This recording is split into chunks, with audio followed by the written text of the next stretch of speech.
Sí. Bueno, chicos, ¿cómo les va? Con esta clase vamos a dar comienzo al ciclo virtual nuevamente de la materia de Derecho Privado. Estamos presentes, creo, todos los profesores, Iré. No sé, la profesora que está dirigiendo y que está coordinando la reunión es la profesora Irene Rojo Brizuela. Después también le he visto a la doctora Sala Soler, María Esther Sala Soler, el doctor Marcos Montaldi, que no sé si está, y el doctor Mariano Zurueta. Juntamente conmigo, que soy la profesora adjunta a cargo de la cátedra, somos los 5 profesores, digamos, que vamos a desarrollar este ciclo de clase virtual y somos los profesores de la materia de Derecho Privado. Bueno, hasta el momento, lo que vamos teniendo de cierto es, de alguna manera, lo que yo les dije en la presentación de la materia la semana pasada. Ustedes acuérdense de leer todo lo que nosotros les ponemos en el aula virtual, para que no les queden cosas afuera. ¿Sí? En esa presentación, un poquito yo les explico qué es el derecho privado, reduzco, digamos, hoy vamos a profundizar mucho más ese tema, pero más o menos como para que a ustedes les quede claro qué es lo que vamos a estudiar acá, que es el derecho privado. Lo que sí trato de explicarles ahí es un poco el programa, que el programa les voy a hacer algunas modificaciones que lo iba a hacer este fin de semana, pero me olvidé que al pasarlo de otro programa que yo lo tenía, se han borrado algunas cositas en las primeras unidades. Eso ya lo voy a arreglar y se los voy a volver a subir. En lo sustancial es el mismo programa, nada más que hay algunos conceptos que se borraron y que los profesores me hicieron ver y que eso lo vamos se los voy a modificar y se los voy a volver a subir. Es el programa para este ciclo virtual que vamos a dictar. Todavía no sabemos bien si se van a poder dar las clases de los trabajos prácticos, de las actividades prácticas, de alguna manera presencial. Si eso lo podemos hacer, vamos a tratar de que algunas actividades, de que esas actividades, por lo menos una clase presencial, tengan. Si se puede hacer, va a depender de cómo vaya la situación epidemiológica, cómo vamos viviendo. Y sí les queremos decir, que es lo que yo les estaba hablando un poquito recién, que le contesté a Mayra, es que nosotros tenemos un canal de YouTube, que ya lo implementamos el año pasado. Ahí en la presentación yo les indico el link, les indico cómo se llama el canal, y en ese canal están las clases que dictamos el año pasado y vamos a incorporar las clases que dictemos este año. La modalidad de dictado, para que podamos abarcar todos los temas y para que hagamos uso de las bondades, digamos, y de lo positivo que tiene la virtualidad, es que ciertas clases, que las clases que están ahí, las vamos a dar por dadas, digamos, ya las tienen ahí en el canal de YouTube, y lo que nosotros vamos a ir haciendo es profundizar en temas que no hemos podido profundizar el año pasado por lo que era este dictado de clases tan excepcional y meteórico que lo tuvimos que hacer en 9 semanas. Entonces se van a profundizar, por eso es que ustedes tienen que ver las dos clases, o sea, del tema. Nosotros les vamos a decir, miren, la clase esta se llama de tal manera y esta es la clase complementaria a la que damos aquí, ¿sí? Entonces, el desarrollo del ciclo va a ser con las clases que ya tenemos en el canal YouTube y las otras que subamos y que demos en este ciclo, ¿entienden? O sea, que van a ver los temas. El tema total desarrollado va a estar en las clases, en las clases que tenemos dictadas y en las complementarias que demos este año. De esta primera parte, que es desde la unidad 1 a la 4, no tenemos dictadas, no hay clases, por eso es que las vamos a dictar en este ciclo, ¿sí? Eso que les quede claro, de estas primeras 4 unidades no hay ninguna clase dictada en el canal de YouTube. Sí había en el aula virtual, pero al resetearla se nos fueron los enlaces de las clases. Entonces, por eso las vamos a dictar ahora y se van a incorporar al canal de YouTube. En cuanto a los trabajos prácticos, estos, digamos, los trabajos que yo les di ahora de las películas, esos son trabajos introductorios. Que he visto que muchos han subido al aula, al foro que abrí para eso. Faltan algunos, vamos a dar toda esta semana para que lo suban. La idea de esa actividad y de esos cuestionarios que nosotros les hemos hecho es para que ustedes vean esas dos películas mirando con la finalidad de los cuestionarios que nosotros les hemos hecho. No forman parte de las 5 actividades que ustedes tienen por lo menos que haber terminado para regularizar el ciclo. ¿Sí? Estas son introductorias del concepto de derecho e introductorias de los valores que están en juego cuando nosotros hablamos del derecho. No es que no las tengan que hacer, por eso es que todavía no los hemos dividido en grupos. Sí las tienen que hacer, pero es para que ustedes enfoquen la mirada de las películas en esos cuestionarios que les hacemos y en eso que nosotros les decimos al presentarles la actividad, en qué es lo que ustedes tienen que prestar atención, porque si no, nosotros cuando vemos una película nos quedamos en la anécdota, nos quedamos simplemente en el argumento, y aquí lo que nosotros queremos es que esas películas nos sirvan para poder entender el concepto de derecho y para poder entender de lo que aquí en más vamos a trabajar y estudiar. ¿Cómo vamos a hacer con esas actividades? Ustedes esta semana más tienen para presentarlas y después nosotros les vamos a subir una devolución de lo que ustedes más o menos tendrían que haber contestado para que ustedes después comparen y ustedes mismos se corrijan, de manera que les sirva a ustedes para estudiar después el derecho. Nosotros no les vamos a corregir, pero sí las tienen que presentar, o sea, sí las vamos a ver, ustedes mismos son los que se van a corregir con la devolución que nosotros les hagamos en el foro. Una vez que pase esta semana, cuando terminen ustedes de presentar todo, ahí les vamos a subir la devolución de las 2 películas y ustedes mismos las van a comparar y van a ver si contestaron igual, parecido, si ingresa, si a ustedes les parece que no entra dentro, lo podemos conversar en el foro abierto para eso. Nos pueden preguntar. Eso va a ser una manera de trabajar activamente con las películas y opinando, pero no es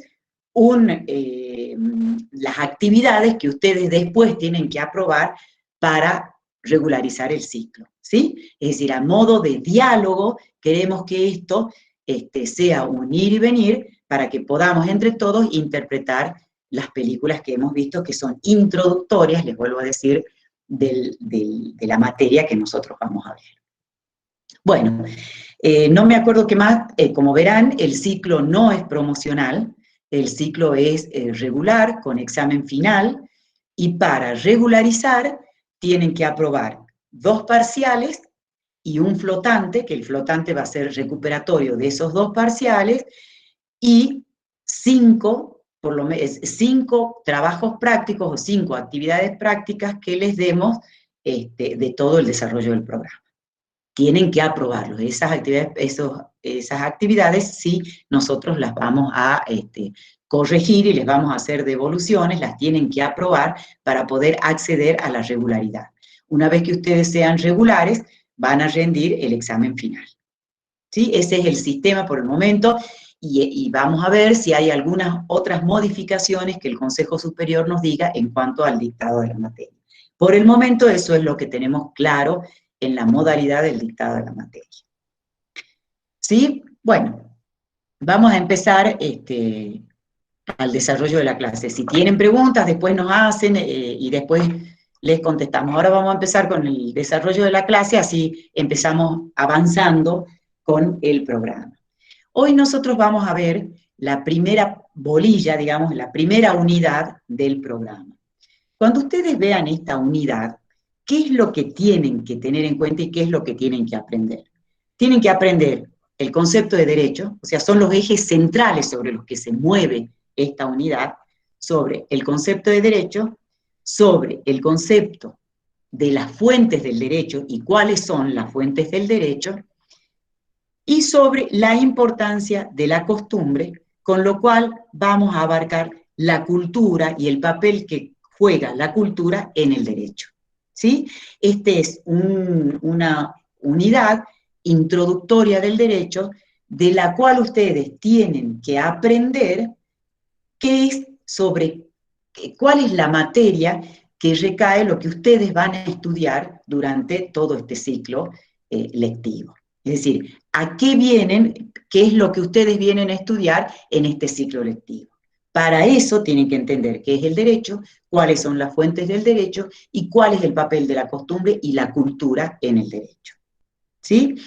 Bueno, cuando nosotros hablamos de qué es el derecho, es decir, si nosotros no queremos hablar del concepto del derecho, la pregunta que nos estamos haciendo es ¿qué es el derecho? Es decir, ¿de qué hablamos cuando hablamos del derecho? Ustedes tienen que partir siempre de la idea de que en el derecho, y como en muchas ciencias, hay términos que son multívocos o unívocos. ¿Cuáles son esos términos? Son términos que se dicen igual, que se nombran igual, pero que según el contexto en el que nosotros lo usemos, tienen distintos significados. Bueno, la palabra derecho es uno de esos términos. Digamos, la ciencia del derecho tiene muchos de esos términos, pero fundamentalmente la palabra del derecho es un término unívoco. Va a depender del contexto en el cual nosotros nos estamos moviendo para poder entender cuál es el significado que nosotros le estamos dando a la palabra derecho. En un primer significado, nosotros nos vamos a referir, cuando nos preguntamos ¿qué es el derecho? En un primer significado que nosotros lo vamos a tratar aquí, es el derecho como ciencia, el derecho como derecho objetivo.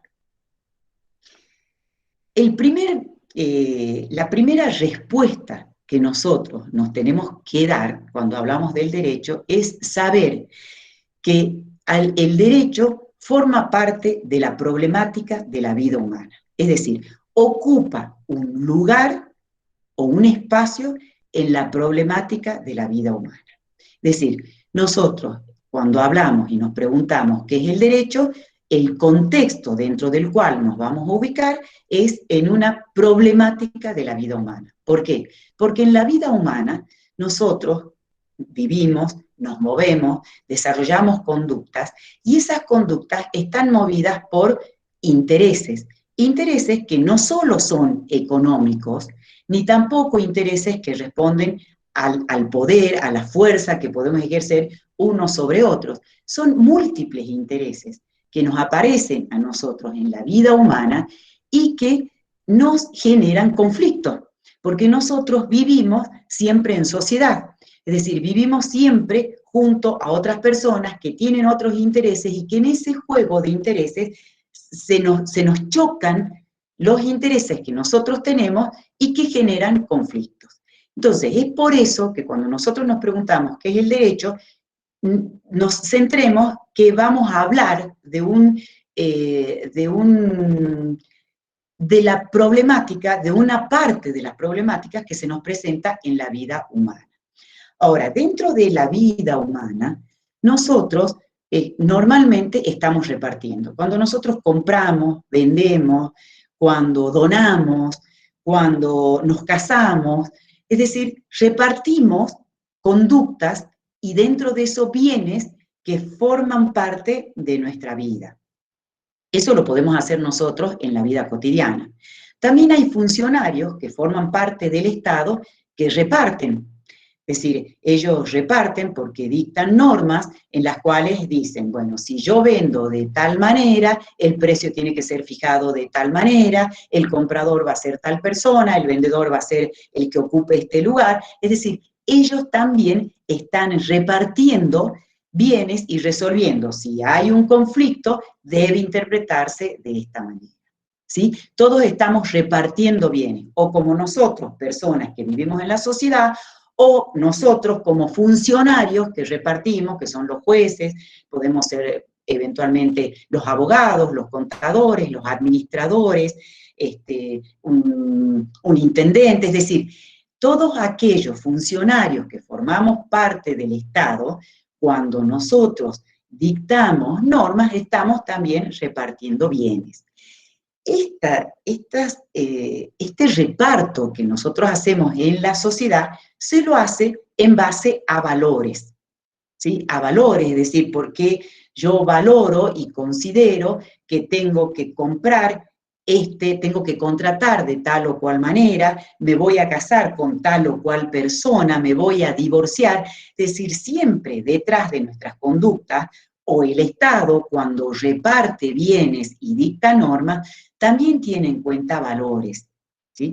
Entonces, cuando nosotros hablamos del derecho, para abarcar la complejidad que tiene el derecho, tenemos que considerar que vamos a hablar de hechos, que son las conductas que nosotros desarrollamos en la sociedad, que el hombre desarrolla en la sociedad, las normas que dictan los funcionarios para dar un orden a esa vida en sociedad y los valores. Es decir, es un cúmulo tridimensional de cosas que vamos a abarcar y que todo eso es el ordenamiento jurídico. Todo eso es el derecho.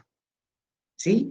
Ahora, esto que yo les digo, que es como el derecho objetivo, es un sentido de la palabra del derecho. ¿Por qué? Porque es algo, de alguna manera, ajeno a nosotros, en donde nosotros vamos a estudiar las normas, ¿no es cierto?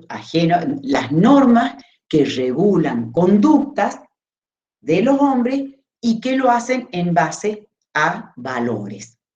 ¿Sí? Ese concepto de derecho objetivo, como el conjunto de normas que dictan los funcionarios o que dicta el Estado dentro de sus competencias, es algo que está fuera del sujeto, es un sentido, un concepto del derecho. Otro concepto que podemos tener del derecho es el concepto del derecho como derecho subjetivo. Como aquel derecho cuando yo me pregunto, ¿a qué tengo derecho yo? ¿Tengo derecho a estudiar? ¿Tengo derecho a ser libre? ¿Tengo derecho a la dignidad? ¿Tengo derecho a enseñar? ¿Tengo derecho a la propiedad? Es decir, ese derecho, también la palabra derecho, puede significar ese concepto, puede significar, digamos, también nos estamos refiriendo al derecho, pero no en el sentido de derecho objetivo como algo ajeno a nosotros, sino como algo propio del sujeto. Entonces, ahí el concepto de derecho es como aquel conjunto de facultades o prerrogativas que el derecho objetivo reconoce a los sujetos, nos reconoce a nosotros y en virtud del cual le podemos exigir algo a alguien. Si yo tengo derecho a estudiar, yo puedo exigirle, por ejemplo, en el caso de una universidad pública, que el Estado me permita cumplir mi derecho a estudiar. Si yo tengo derecho a ser libre, puedo exigir que el Estado y que los otros particulares me respeten mi libertad. Si tengo el derecho a la propiedad, también tengo facultades para exigir que se proteja mi propiedad. Tienen otro concepto del derecho como derecho subjetivo. Bueno, en este juego de palabras es en donde siempre nosotros nos vamos a mover. Volviendo al concepto de derecho objetivo, ustedes van a ver cuando estudien, van a encontrar muchos conceptos del derecho objetivo, porque tal vez ustedes, cuando vinieron acá a esta primera clase, estaban pensando, bueno, ¿yo a qué voy a estudiar? Voy a estudiar la ley. Y muchos identifican a la ley escrita. Fíjense que el derecho existió en la historia de la humanidad mucho antes de que exista la ley escrita. La ley escrita existe cuando ya existe el Estado moderno, el Estado organizado como nosotros lo vemos hoy. Y sin embargo, antes también existía el derecho. En realidad, ese derecho objetivo no se identifica con la ley escrita. Por eso es que yo les hice toda esta introducción de centrarlo en la problemática de la vida humana, para que ustedes puedan aprender que el concepto de derecho es más que la ley escrita, porque abarca hechos, normas y valores. Las películas que les hemos hecho ver precisamente es para que ustedes vean en esos dos supuestos, en una película antigua, digamos, en una película de época y en una película moderna, para que ustedes vean, en primer lugar, en esas películas está centrado el concepto del derecho en la problemática de la vida humana, en cada uno de los contextos. Luego, que ustedes vean los valores que están en juego, ¿sí? Porque si nosotros hablamos del derecho, siempre tienen que haber valores. Cuando nosotros hablamos de valores, estamos hablando fundamentalmente del valor justicia, pero también está el valor seguridad, también está la equidad como valor, que es la igualdad, también está la libertad, es decir, una serie de valores que le dan sentido a nuestras conductas y a nuestras normas.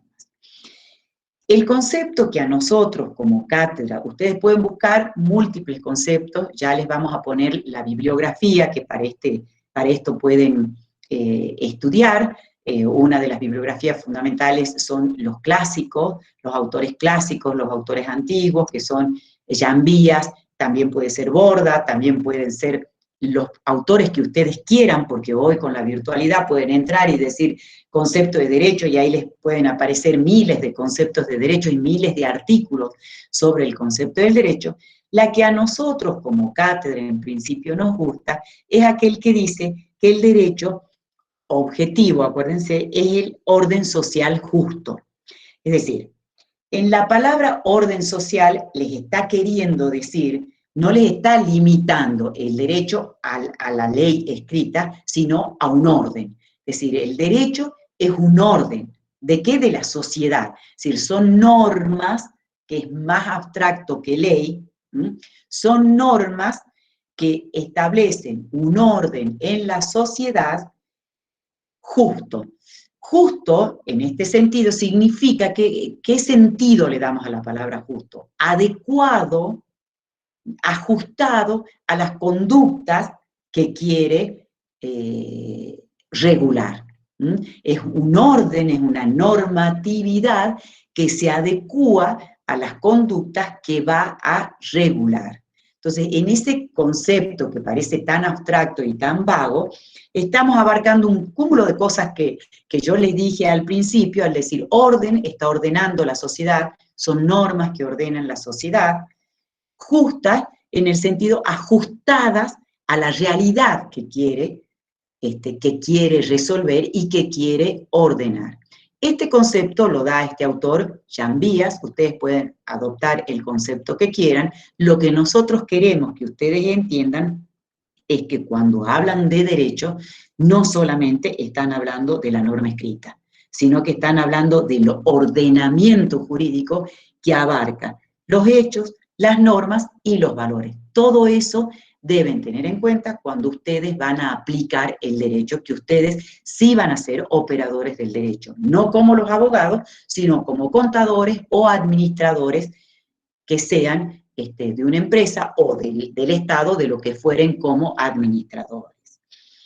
Ahora, cuando yo les hablé del derecho subjetivo, como prerrogativas o facultades, nosotros a lo largo del programa, como nuestra materia se llama derecho privado, vamos a estudiar los derechos subjetivos. Dentro de esos derechos subjetivos, que ya los vamos a volver a ver, tenemos derechos subjetivos patrimoniales y derechos subjetivos extrapatrimoniales.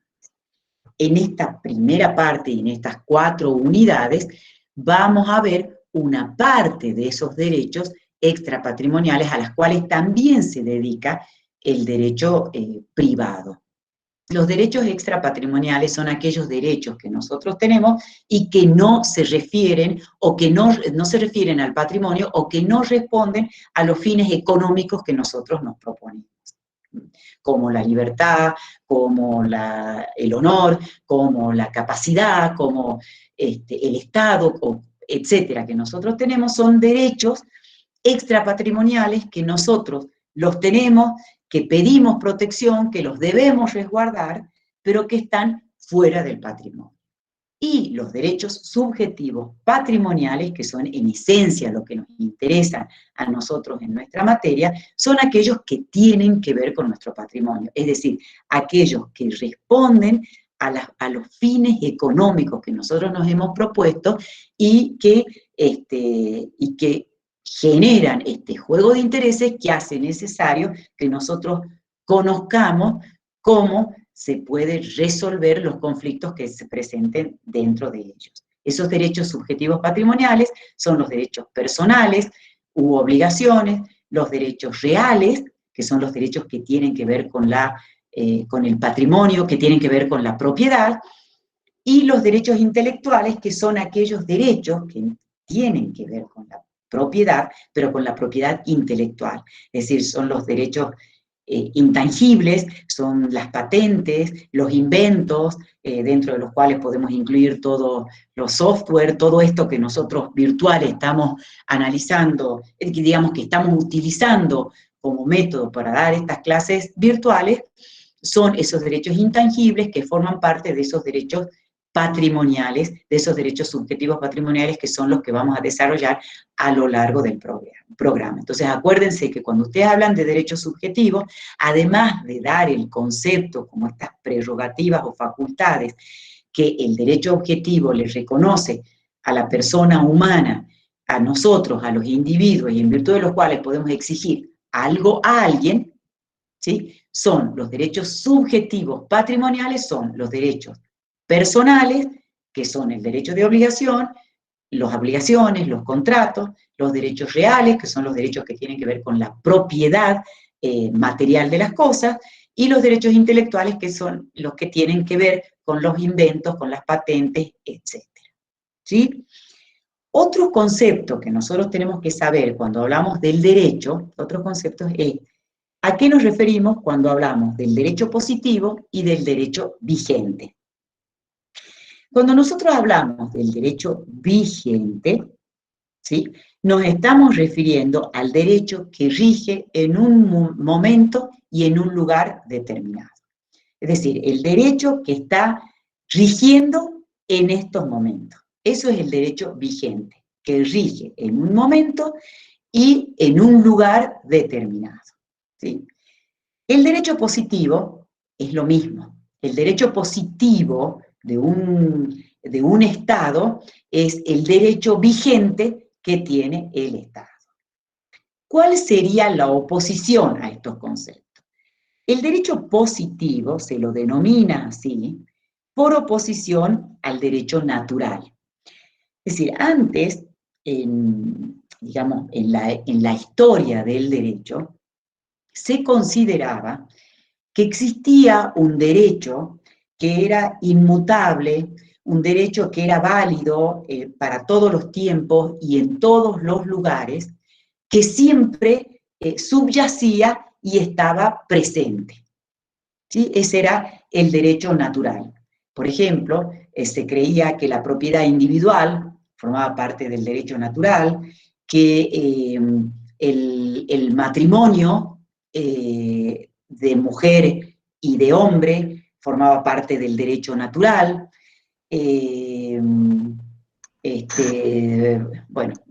una serie de instituciones como que son válidas para todas las sociedades, es decir, sea cual fuere el lugar en donde rija un derecho, esos principios van a estar siempre. Por eso es que se puso como oposición a ese derecho natural el derecho positivo, como un derecho puesto, el derecho puesto en un lugar y en un tiempo determinado, ¿sí? O sea, el derecho que está vigente en un tiempo determinado, ese es el derecho positivo por oposición a ese derecho natural, que son instituciones que perduran y que son universalmente válidas para todas las sociedades. Bueno, estos conceptos hoy están muy discutidos. ¿Por qué? Porque el derecho fundamentalmente es mutable. Es decir, el derecho, como es un producto de la sociedad, como es una construcción social de la sociedad, como el derecho es cultural, ¿sí? Es un producto cultural de la sociedad, o sea que lo creamos nosotros los hombres, es esencialmente mutable, es decir, esencialmente flexible. Nosotros constantemente estamos modificando nuestro orden social. No está más que ver lo que estamos viviendo ahora. Nosotros desde el año pasado estamos viviendo una flexibilidad en las normas y en el orden social que tenemos, que un día nos rige una cosa, otro día nos rige otra. ¿Producto de qué? Producto de una situación extraordinaria a nosotros que nos vino por un virus, por algo que nos trajo la naturaleza, que invisible a nosotros, en donde nosotros mismos somos el enemigo del otro. Es decir, si nosotros estamos contagiados, se lo llevamos a nuestro amigo, a nuestro compañero, a nuestro hijo, a nuestros padres. Es decir, algo tan extraordinario que nos sucedió en los hechos, que además nosotros creíamos que eso no nos iba a suceder nunca más, porque lo habíamos estudiado las pestes en la Edad Media, pero creíamos que eso no aparecía más, y sin embargo hoy, en la vida moderna, con la tecnología que tenemos, apareció esto que desorbitó a la humanidad y que nos está modificando todo el orden social que nosotros estamos viviendo, inclusive lo que consideramos justo, lo que consideramos con un sentido de justicia, y toda una serie de valores que nosotros teníamos y que creíamos que ya estaban como de alguna manera inmutables, que sin embargo hoy se nos están modificando y todo se nos está relativizando. Entonces, otra cuestión que ustedes deben entender cuando hablen del derecho y hablen del derecho vigente y del derecho positivo de un Estado, sepan que el derecho es esencialmente flexible. Hay un autor que dice, el derecho, en cuanto a acontecimiento o serie de acontecimientos, participa del devenir del universo. ¿Sí? Como nosotros constantemente cambiamos de vida, como constantemente cambiamos nuestras conductas, el derecho también cambia, el derecho también muta. Entonces, cuando vamos a interpretar el ordenamiento jurídico, cuando vamos a interpretar los hechos, cuando vamos a interpretar una norma, tenemos que ser flexibles y abiertos en la interpretación, porque se tiene que ajustar a la conducta que en ese momento nosotros vamos a interpretar. Es decir, ustedes tienen que ver cuál es el derecho vigente, si esa norma que ustedes van a aplicar está vigente, es decir, rige en ese momento y en ese lugar determinado, y además que se ajuste de acuerdo a los valores que tenga en juego ese sistema, ese subsistema de esa norma, que tenga en juego para regular la conducta que ustedes están por analizar. Eso les digo cuando ustedes vayan a interpretar un impuesto y decidir si ese cliente de ustedes tiene que pagar el impuesto a las ganancias o no, cuando vaya a hacer una declaración jurada de bienes, cuando vaya a hacer la presentación de los bienes para pagar el impuesto sobre bienes. Es decir, es muy importante que ustedes tengan en cuenta esto para poder hacerlo tributar bien, porque si lo hacen tributar mal, va a pagar multas, va a evadir impuestos, que eso redunda, finalmente termina perjudicando fundamentalmente al cliente de ustedes y los puede perjudicar a ustedes en una mala praxis profesional. Entonces, es muy importante que ustedes tengan en cuenta estos principios que nosotros les estamos diciendo acerca del concepto del derecho. Bueno, cuando yo ahora vamos a entrar, digamos, yo les dije que en esta primera unidad ustedes tenían que entender qué era el derecho, después cuáles eran las fuentes del derecho y la importancia que tenía la costumbre y la cultura en el derecho. Para hablar de las fuentes del derecho y de la costumbre, vamos a entrar, a ver si puedo, porque acá hemos perdido un poquito la cancha, pero quiero entrarles al título preliminar del Código Civil, que yo ya se los puse para que ustedes analicen las películas, pero que vamos desde ahí, vamos a analizar la segunda y la tercera parte de este,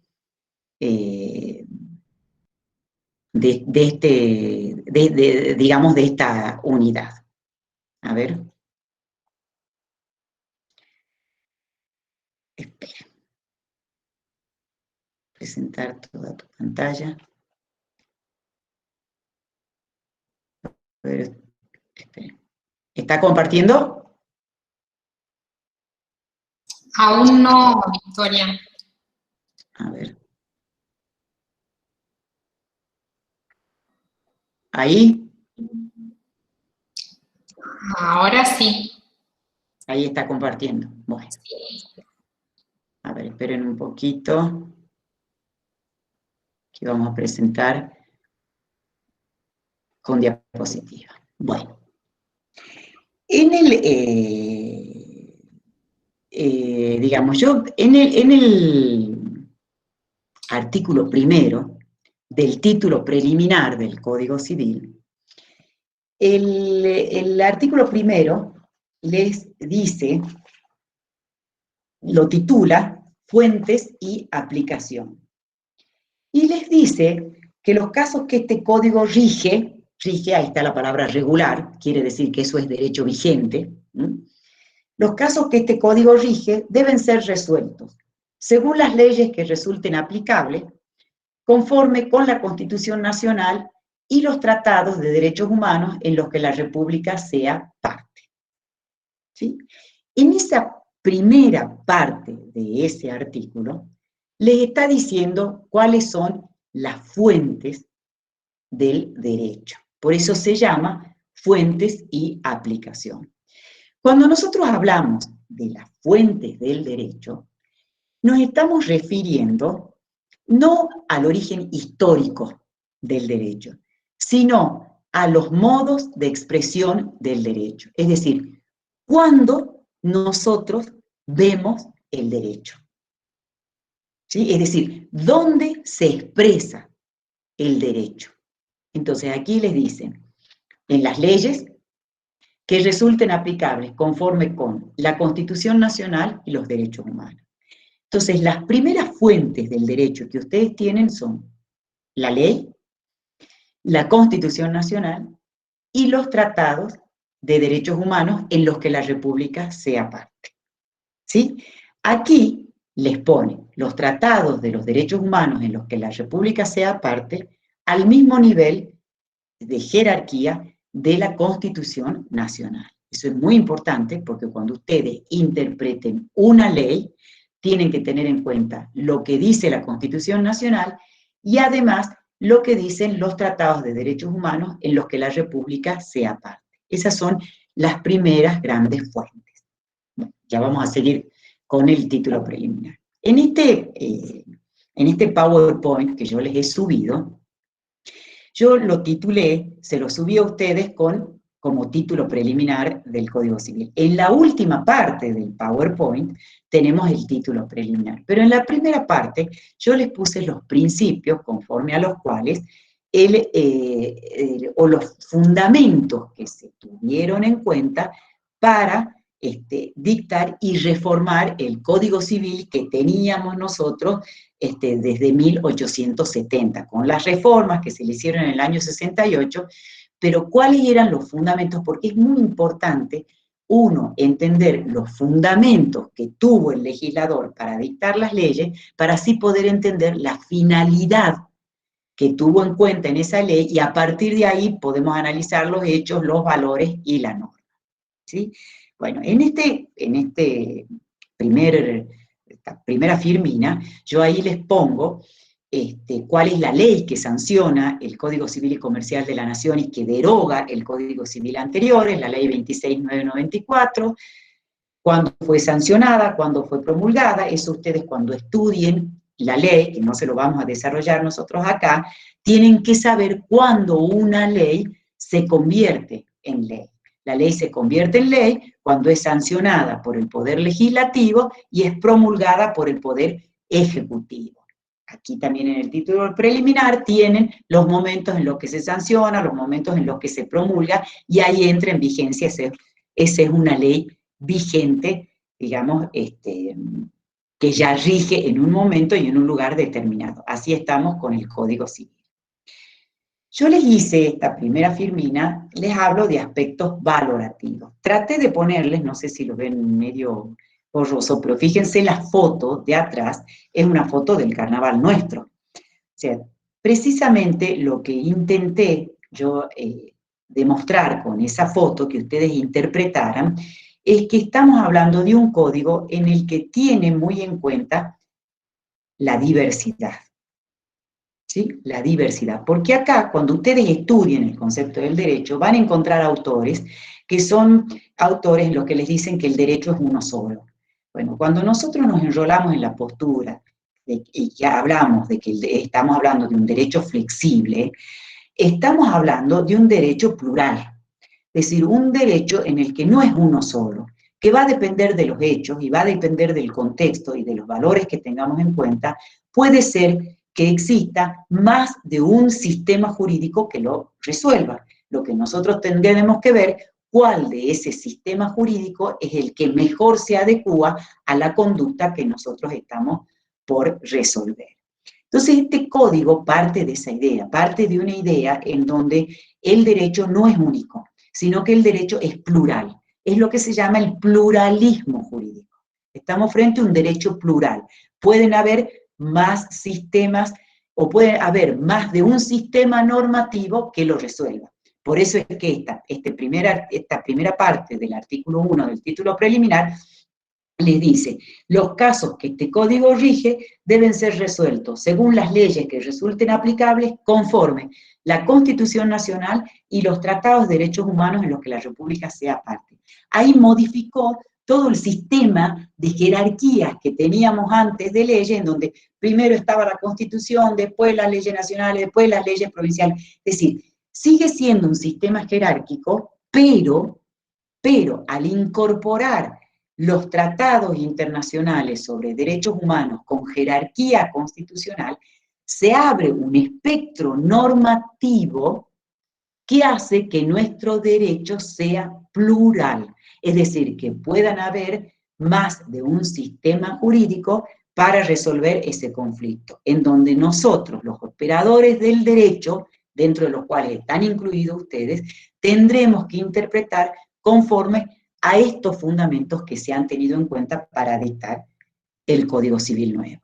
¿Sí? Entonces ahí les pongo que es un código con identidad latinoamericana porque ha tenido en cuenta las fuentes latinoamericanas, es un código que tiene en cuenta la constitucionalización del derecho privado. ¿Qué significa esto? Al decir esta primera parte del artículo, significa que la Constitución Nacional directamente, sin necesidad de que una ley, que se dicte una ley del Congreso, directamente la Constitución Nacional puede regir derechos subjetivos, puede regir derechos privados, derechos que se refieren al derecho privado. ¿Por qué? Porque hay algo que tampoco no les dije, que yo por sintetizar me estoy olvidando. Cuando nosotros hablamos del derecho objetivo, ¿sí? El derecho como algo que está fuera de nosotros, el derecho que no son estos derechos subjetivos de los cuales yo les venía hablando, hay una subclasificación que es el derecho público y el derecho privado. ¿Sí? Ustedes acá están hablando del derecho, nuestra materia se llama derecho privado, pero también hay un derecho público. El derecho público es aquel conjunto, aquel ordenamiento que regula las normas en las que el Estado aparece con su imperio. Digamos, el Estado, como regulador de la sociedad, interviene en estos conflictos y aparece el Estado imponiéndonos un orden en donde nosotros, que somos los administrados, lo debemos respetar. No significa que nuestros derechos individuales estén desprotegidos, no, sí están protegidos porque el Estado no puede avasallar nuestros derechos, pero siempre aparece el Estado con su imperio, en su calidad de Estado al cual nosotros, por el sistema republicano que tenemos, le hemos delegado la organización de nuestra sociedad. Eso quiere decir el Estado con su imperio. Ese es el derecho público, que está compuesto por el derecho penal, por el derecho administrativo, por el derecho procesal administrativo, que ustedes lo van a ver el año siguiente a nosotros. El derecho constitucional también es derecho público, ¿sí? Porque organiza la sociedad desde el Estado con su imperio.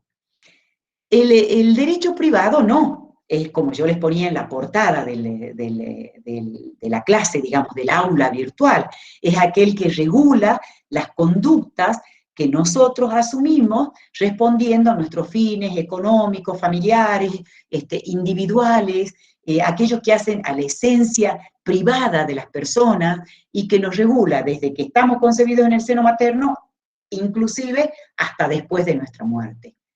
¿Sí? Los bienes hasta después de nuestra muerte, se refiere a nuestra, digamos, regula nuestros derechos individuales, aquellos que hacen a lo privado, al aspecto privado de nuestra vida en sociedad.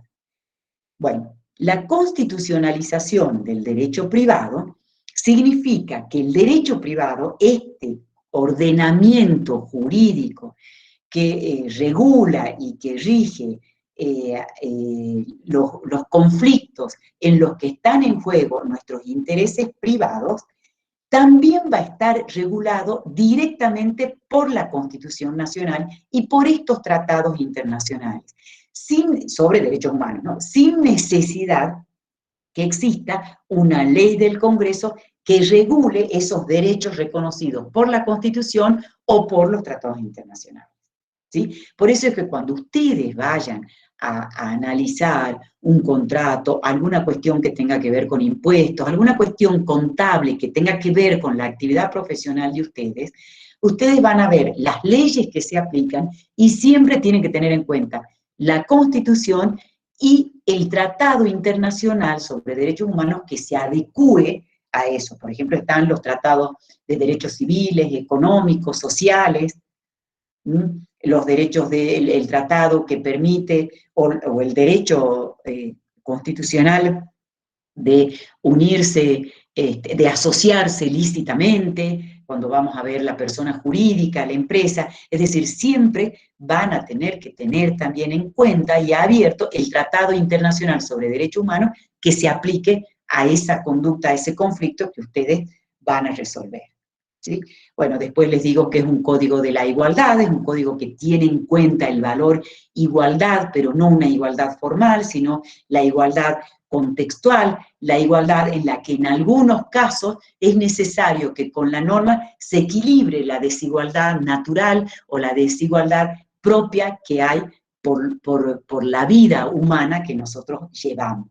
Es decir, no es lo mismo la empresa que la persona individual, contratando o interviniendo en el comercio, ahí aparece toda la normativa del derecho del consumidor, no es lo mismo una persona vulnerable por la edad, por la pobreza, porque o es menor o porque es mayor.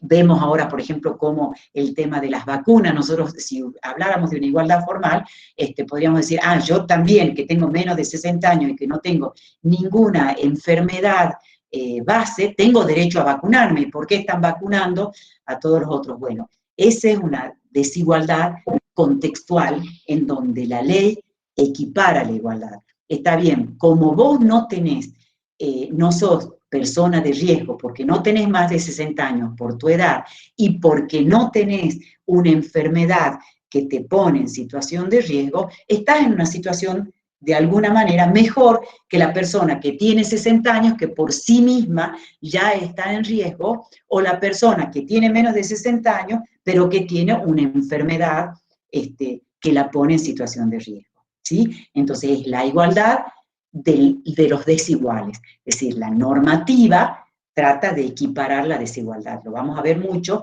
en la Ley de Defensa del Consumidor.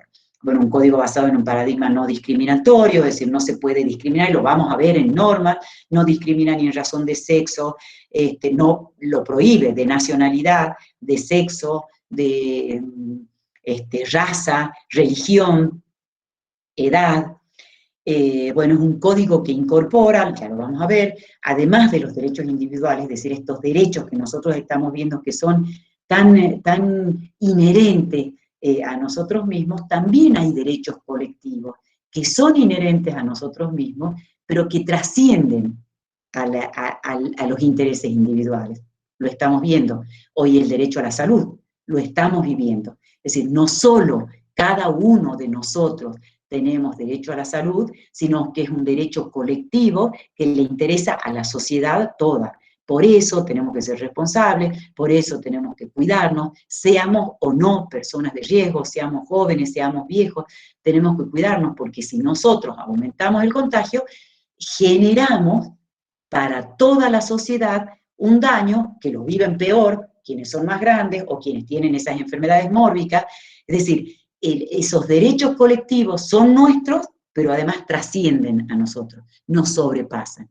Los derechos ambientales es un ejemplo típico. En realidad, esto surgió por la necesidad de los derechos ambientales. Yo les pongo el ejemplo de la pandemia porque, bueno, siempre se lo ponía como ejemplo de laboratorio y ahora lo estamos viviendo. Los derechos ambientales son esos, o sea, yo no puedo tirar la basura y ensuciar y contaminar las aguas que van a mi vecino o las aguas de la acequia que pasa por mi casa o del arroyo, porque genero un daño a toda la sociedad. Me interesa a mí individualmente no tener el agua contaminada como le interesa a toda la sociedad. Victoria, ¿Sí? ¿Sí? Están haciendo una pregunta con el tema de la repartición de las vacunas. Si es un tema, ponen un tema como un tema geopolítico que va más allá de los intereses individuales de los que vos estás hablando. ¿Entraría el tema de un tema que interesa a todo el mundo como el derecho de la Argentina, el tema de cómo se reparten distribución y vacunación de toda la población? Y sí, ahí los funcionarios, en este caso, digamos, dentro de esos repartidores que yo les dije, en esta problemática de la vida social, de la vida humana, hay funcionarios de la salud, son los que están diciendo cómo se reparten esos bienes.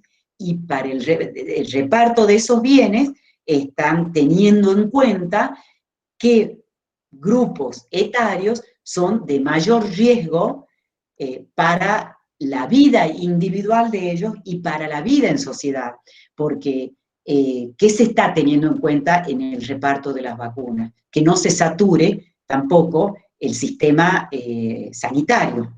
Es decir, si nosotros empezamos poniendo a la gente joven la vacuna, que son los que más se mueven, son los que más contagian, etcétera, ellos de última se contagian, pero no ingresan al sistema de salud. En cambio, las personas mayores de 60 o las que tienen esas enfermedades mórbicas son las que entran al sistema de salud y se saturan. Entonces, esos son los valores que, por eso es muy complejo lo que yo les estoy diciendo, pero dentro de esa complejidad, nosotros que estamos estudiando el derecho y que ustedes se incorporan a interpretar el derecho, tienen que darse cuenta de que esa complejidad es la que ustedes van a aplicar. Entonces, los valores que se están teniendo en cuenta son todas esas cuestiones. Es decir, están en juego los derechos individuales de cada una de las personas, como los derechos que nos interesan a toda la sociedad. Es decir, a toda la sociedad nos interesa que no nos sigamos contagiando.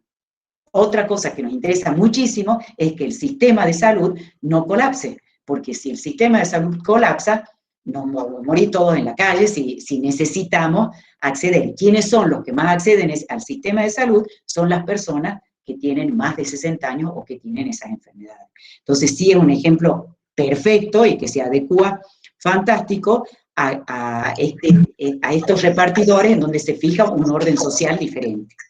Profe, disculpe, buenas tardes. Yo igual iba un poquito más allá, iba a la repartición de vacunas en todo el mundo, porque digamos, por ejemplo, Estados Unidos le compra más vacunas Sputnik a Alemania, y le da en masa, digamos. En cambio nosotros Argentina obtenemos algo más poco, no sé cómo decírselo. Sí. Y bueno, la Organización Mundial de la Salud no dice nada contra eso, está todo, por eso digo que es un tema geopolítico a debatir. Y sí, es un tema geopolítico, hasta yo te diría, lo que pasa es que nosotros, a ver, acuérdense que el derecho, por eso es importante que ustedes entiendan, el derecho positivo vigente, es el derecho, digamos, los estados, cada uno genera su derecho. Está también el derecho internacional y el derecho supranacional, cada vez más tienen mayor importancia. La pandemia puso en crisis todo eso. Lo que pasa es que aquí también están en juego la soberanía de los estados. ¿Qué nos está pasando a nosotros? Por eso no accedemos a las vacunas internacionalmente, porque los países desarrollados son los que las están comprando y son los que están acaparando, porque dicen, primero voy a vacunar a mi gente y después será para los otros países. Hay quienes están diciendo que las vacunas tienen que ser patrimonio de la humanidad. Bueno, todo esto se va a cuestionar. Cuando nosotros estamos hablando del orden social justo y del derecho, nos estamos refiriendo al derecho nuestro, al derecho de la República Argentina, dentro del cual se incorporan normativas que tienen que ver con el derecho mundial, si se quiere, que son esos tratados internacionales sobre derechos humanos. Habrá que ver si después de esto, que el derecho a la salud, por supuesto, es un derecho humano, pero aquí también están en juego los intereses. Es decir, habrá que ver cómo se resuelve este tema de la repartija mundial de las vacunas, pero lo cierto es que eso es lo que está pasando. Y fíjense, tanto se criticó y se intentó destruir la vacuna rusa, cuando al final es la que mejor está funcionando y es la que está cumpliendo con los contratos suscriptos. Por supuesto que esto va demorando la repartija, digamos, de las vacunas, porque también se va necesitando en todas las sociedades y ellos van produciendo de acuerdo a lo que va permitiendo la vacuna. Entonces es un tema muy complejo también. Y nosotros somos países pobres, o sea, eso tenemos que saber, que somos países pobres, entonces por eso por ahí podemos acceder más a la China. Sin embargo, digamos, los chinos están hablando de que la vacuna tiene que ser un bien patrimonial de la humanidad. Habrá que ver cómo se resuelve esto. Bueno, seguimos, chicos. ¿Está contestada la pregunta? Muy claro de mi parte. Gualán, para el que hacía Ramiro. Pero como no los veo, chicos, por eso es que... Sí, profe, me quedó claro. Gracias, gracias. Bueno, es para pensar todo, ¿no? No es nada, no está nada definido. Todo es para que queden pensando y ustedes se vayan cuestionando así como preguntaste acá. Bueno, otro aspecto valorativo es esto de la diversidad. Es un código para una sociedad multicultural, una sociedad que abarca que tenemos diferentes culturas. Y aquí les aparece la cultura, la importancia que tiene la cultura en el derecho, y va pegado de la costumbre en el derecho. Fíjense que antes, digamos, cuando en los comienzos del derecho, de la historia del derecho, lo que era derecho era la costumbre, es decir, aquello era la norma no escrita, es decir, aquello que una sociedad consideraba válido y que lo debía cumplir. Hubo todo un tiempo en donde las religiones fijaron las normas que ordenaban la sociedad y era la moral religiosa la que determinaba la existencia del orden social. Luego, cuando viene el Estado moderno, desaparece la religión y los estados se organizan como el Estado moderno, el Estado republicano, el Estado dividido en los tres poderes, y entonces ahí aparece la cultura y la relativización de eso, es decir, aparece la cultura, que es la que determina lo que una sociedad considera válido como orden social en un momento y en un lugar determinado. Bueno, y esta idea filosófica llegó a un exceso en el racionalismo, en donde los estados consideraron que solo tenían una sola cultura. La cultura hegemónica era la única cultura que regía y por lo tanto el derecho también era uno solo. Bueno, esto ya hace rato que lo vienen cuestionando los estados, porque la globalización en el mundo lo puso lo puso, digamos, en crisis. Esto de que empezamos a globalizar todo, a vivir en el mundo, digamos, como si todos viviéramos lo mismo, en donde todos los contratos deben ser iguales, en donde todos somos iguales, y la verdad es que no somos iguales. Entonces la globalización puso en crisis los regionalismos, las diferentes culturas que hay en los diferentes estados, y a su vez dentro de los estados también las diferentes culturas existentes. Entonces, ¿cómo nosotros resolvemos conductas humanas que se asumen y se dirigen de acuerdo a la cultura que las personas tengamos? Y cuando nosotros hablamos de cultura, estamos hablando de un conjunto de pensamientos, de percepciones, de modos de vivir y de ser que un grupo de personas considera adecuado para el mejor logro de sus fines. Es decir, digamos, nosotros, por ejemplo, está la cultura occidental. La cultura occidental tiene ciertos paradigmas que se funda, por ejemplo, en las conductas que impone la religión católica. Habrá que ver después si es el protestantismo o la religión católica apostólica romana. Tiene ciertos paradigmas como la propiedad individual, los derechos individuales, etcétera, la libertad, los principios que vienen de la Revolución Francesa. Es decir, esa es la cultura occidental. Las culturas orientales tienen otros paradigmas, las culturas musulmanas, las culturas chinas, japonesas, es decir, responden a otros principios y a otros paradigmas. Nosotros, dentro de nuestra sociedad, tenemos distintas culturas, y esto es muy importante del Código Civil, y que ya estaba previsto en la Constitución, en donde se reconoció que existían las culturas indígenas. En el Código Civil anterior que nosotros teníamos, la cultura hegemónica era solo la cultura occidental y que provenía de la religión católica. La cultura indígena solo estaba prevista en la Constitución Nacional, pero que había que evangelizarlos y asimilarlos a la cultura hegemónica. Por eso teníamos un sistema único de derecho y un sistema único cultural.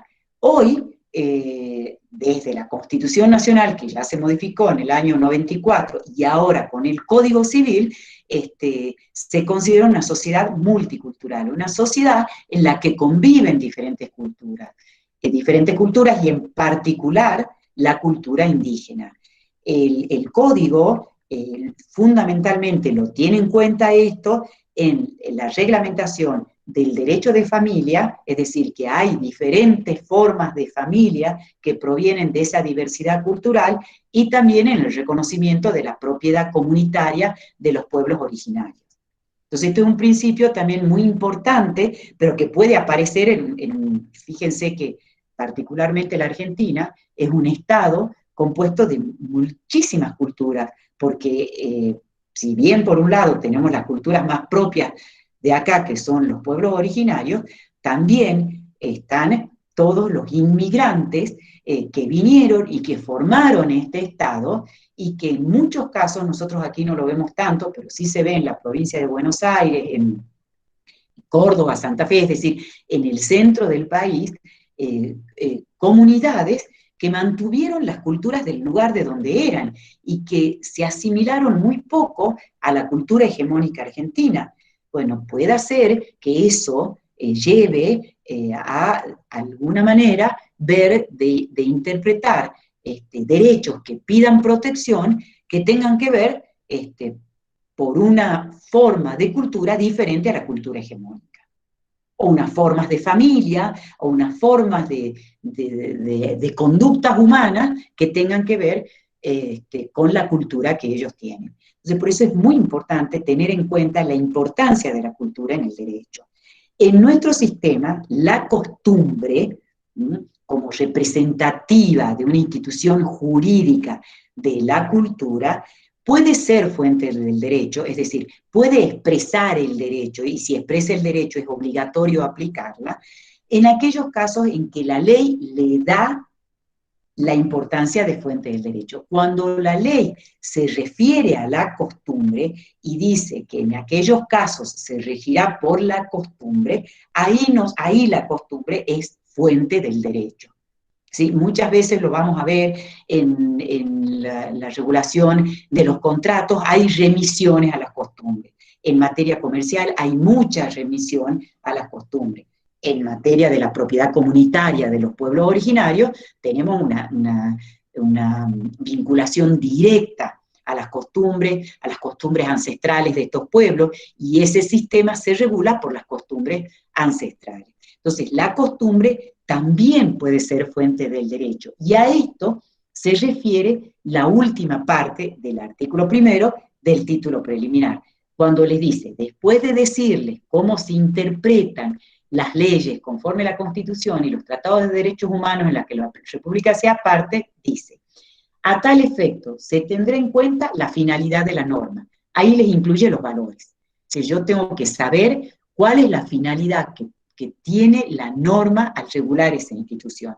Ahí entran los valores y después les dice, los usos, prácticas y costumbres son vinculantes, es decir, quiere decir obligatorias, cuando las leyes o los interesados se refieren a ellos o en situaciones no regladas legalmente, siempre que no sean contrarias a derecho. Entonces, nosotros, en aquellas situaciones en las que no están regladas por el derecho, o en aquellas situaciones en que las partes se someten a las costumbres y dicen, por ejemplo, en el contrato, esto se regirá por el tipo de contrato que se utiliza normalmente en esta zona. Por ejemplo, los tabacaleros, a veces el precio del tabaco se lo fija en litros de nafta o de gasoil que se utiliza para tal cosa.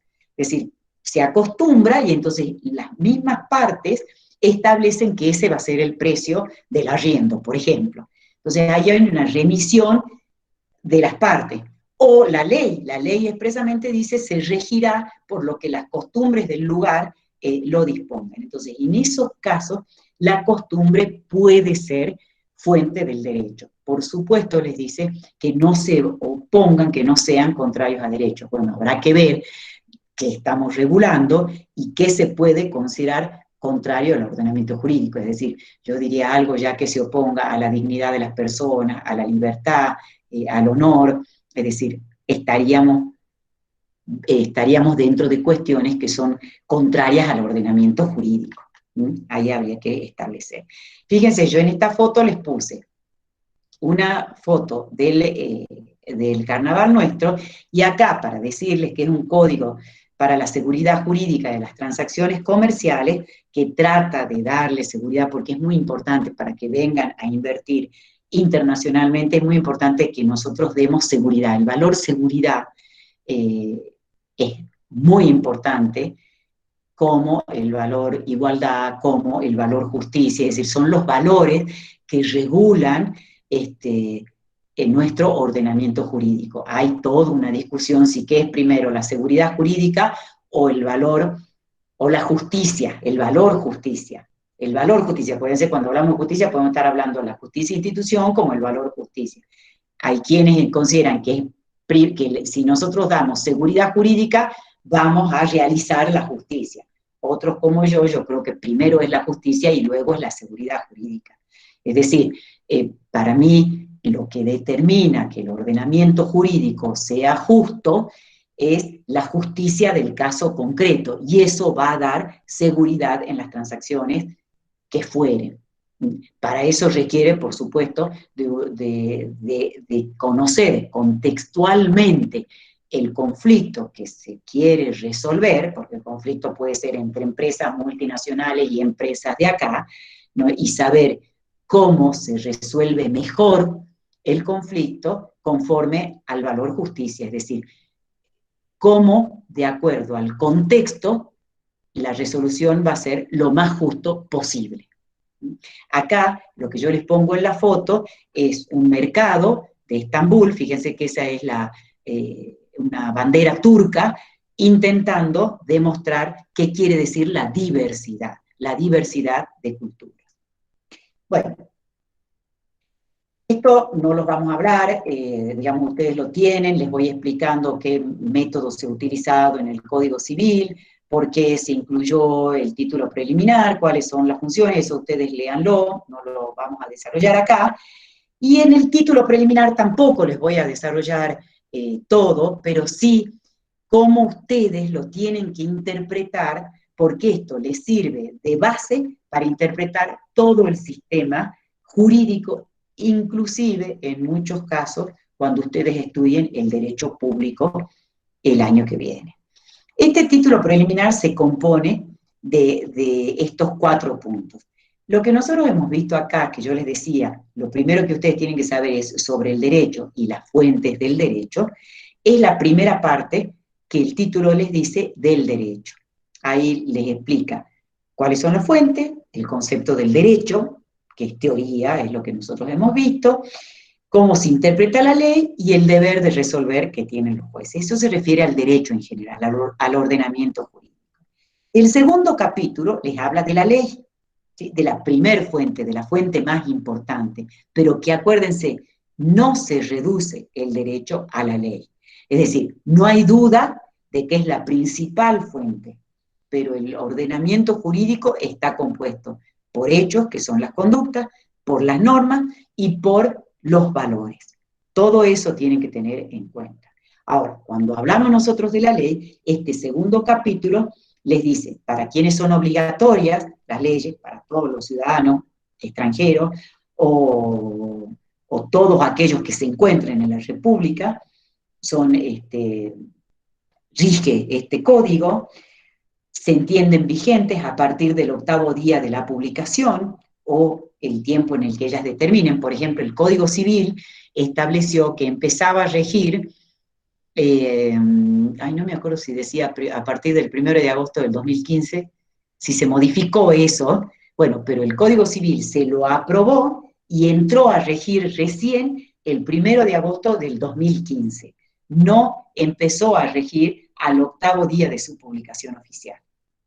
¿Sí? A eso se refiere. Luego les habla de la interpretación de cómo se cuentan los intervalos en el derecho, que eso lo tienen acá también, no se los voy a desarrollar para que no nos aburramos en la clase, sobre la eficacia temporal de las normas, ¿qué quiere decir esto?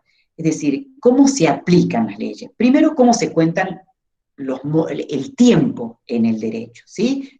Ahí les hace un análisis, se fijan en días, en horas, en meses, cómo se cuenta. Y después, a partir de cuándo empieza a regir una ley, es decir, a partir del momento en que entra en vigencia para el futuro, ¿sí? Ahora, ¿qué pasa con las situaciones? Porque no es esto, como estamos dentro de la vida humana, los conflictos, nosotros lo que presentamos hoy en un conflicto, ese conflicto sucedió atrás de lo que nosotros hoy nos estamos presentando, estamos denunciando o estamos demandando, ¿sí? El conflicto sucedió antes, puede haber sucedido estando en vigencia otra ley, puede haberse modificado la ley, porque acuérdense que el derecho es flexible, entonces ese artículo les explica cómo se aplica la ley. Y el principio fundamental de ese artículo es que no tienen efectos retroactivos, es decir, que en principio las leyes no se aplican para atrás, sean o no de orden público, les dice. Es decir, salvo, digamos, que establezca lo contrario de la ley y que diga si se aplica para atrás. Pero cuando eso lo dice la ley, nunca puede afectar derechos amparados por garantías constitucionales, ¿sí? Por ejemplo, si yo pagué una obligación que tenía y la cancelé de acuerdo al sistema de la ley vigente en ese momento, y luego se modifica la ley, no puedo decir, no, ese pago fue a cuenta, ¿sí? Porque de acuerdo a la ley vigente se canceló. O sea, cuando se consolida el derecho, cuando se consolida quiere decir cuando se consuma ese derecho bajo la ley vigente, aun cuando la ley nueva diga que se aplica retroactivamente, no puede amparar derechos reconocidos por garantía, no puede afectar o violar derechos reconocidos por garantías constitucionales. ¿Sí? Entonces eso, acuérdense, no tienen efecto retroactivo, a menos que la ley lo establezca. Si lo establece, igualmente no puede afectar derechos ya consumados, derechos amparados constitucionalmente. Ese es el principio que les establece ese artículo. Bueno, el otro capítulo, esto lo tienen ustedes acá, ya vamos a pasar las firminas rápido. El otro capítulo que tienen es sobre el ejercicio de los derechos. Esta parte es importante porque les dice cómo debemos ejercer nosotros nuestros derechos. O sea, después de haber reconocido, de haberles hablado del derecho como derecho objetivo, de la ley, empieza a hablar del derecho en sentido subjetivo. Es decir, cómo los vamos a ejercer a los derechos que nos reconoce el derecho objetivo. Entonces, los dos primeros artículos les habla de dos principios fundamentales que son la buena fe, y les dice que los derechos deben ser ejercidos de buena fe. ¿Qué quiere decir que los derechos deben ser ejercidos de buena fe? Tienen que ser ejercidos como lo haría una persona proba, una persona honesta, una persona que actúa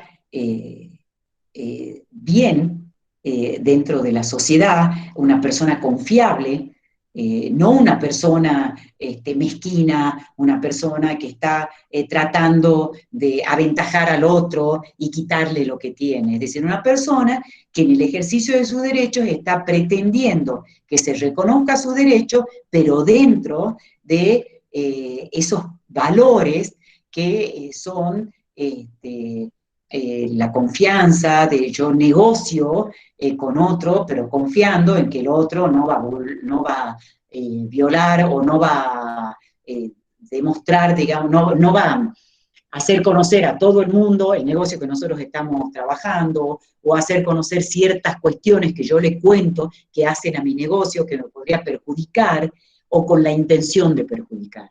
Es decir, nosotros debemos ejercer los derechos de buena fe. Por eso son como estándares de conducta. Cuando nosotros hablamos de los derechos subjetivos, por ejemplo, de la obligación, de la deuda que tenemos, es que debemos comportarnos como un buen padre de familia, como un buen hombre de negocios, generando en el otro confianza, siendo coherente con la actitud que nosotros asumimos.